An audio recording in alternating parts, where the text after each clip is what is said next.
చట్టానికి బాధితులు ఇలాంటి ఎన్నో సమస్యలు, సాగునీరు కానీ, తాగునీరు కానీ, మన ఉపాధి అవకాశాలు కానీ, ఇవన్నీ కూడా ఏ సమస్యలున్నా అందరూ సమిష్టిగా, కూటమి నాయకులు నాతో సహా సమిష్టిగా మీ అందరి అభివృద్ధి కోసం, సమస్యల కోసం కృషి చేస్తాం.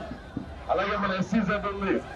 SEZ లో ఎక్కడికి వెళ్ళిపోకుండా మన ఆడబిడ్డలకు కానీ, మన యువతకు కానీ ఇక్కడ ఉపాధి అవకాశాలు ఉండేలాగా కంపెనీగా కృషి చేస్తాం.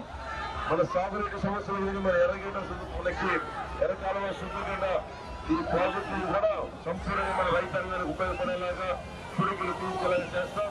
మీ భవిష్యత్తుకి మేము అండగా ఉంటామని తెలియజేసుకుంటూ సెలవు తీసుకున్నాను.